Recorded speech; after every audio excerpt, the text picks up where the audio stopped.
આપણી સંસ્કૃતિમાં વિવિધ તહેવારો છે, વિવિધ પ્રતીકો છે અને જે કંઈ ક્રિયા છે એ ક્રિયા પાછળનું તાત્પર્ય છે. એનો વાચ્યાર્થ નહીં પણ લક્ષ્યાર્થ મહત્ત્વપૂર્ણ છે. આપ સર્વ જાણો છો કે પરમાત્માએ આ સૃષ્ટિ બનાવી તો વિવિધ છે એ ફળ બનાવ્યા છે, પણ વિવિધ ફળની અંદર પણ નારિયેળ એટલે કે શ્રીફળનું વિશેષ મહત્ત્વ છે. શ્રીફળ આંતરિક વ્યક્તિત્વ, આંતરિક સુંદરતાનું મહિમા બતાવે છે, મનોવૈભવ સૂચવે છે. શ્રીફળ બહારેથી જોતા કઠોર લાગે છે અને અંદરથી છે એ મુલાયમ હોય છે. બહારેથી કુરૂપ લાગે છે, અંદરથી છે એ સુંદર હોય છે. માટે જીવન દ્વંદ્વાત્મક છે. એમાં સારું નરસું છે તો એમાં શ્રેષ્ઠને કેમ પામવું એ વાત પણ રહેલી છે. શ્રીફળ ચારિત્ર પૂજા સૂચવે છે.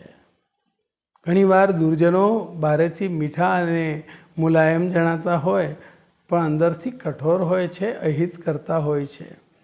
ઘણીવાર સજ્જનો બહારેથી છે એ કઠોર લાગે પણ છે એ વાસ્તવમાં આપણું ભલું કરનારા હોય છે.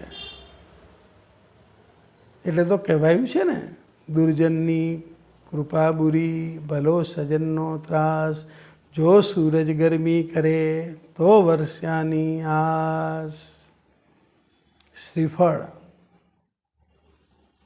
ખારા પાણીને મીઠામાં બદલી નાખે છે.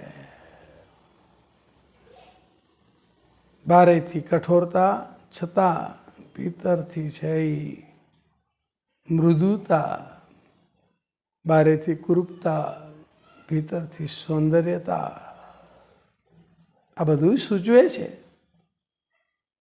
આપણે શ્રીફળમાંથી પ્રેરણા લઈ જીવનને શ્રેષ્ઠ બનાવીએ, ખારાશને મીઠાશમાં પરિવર્તન કરીએ અને ખરેખર શ્રીયુક્ત છે એ આપણું જીવન બને એવો સંદેશ શ્રીફળથી પ્રાપ્ત કરીએ અને પોતાના જીવનને મહાન બનાવીએ,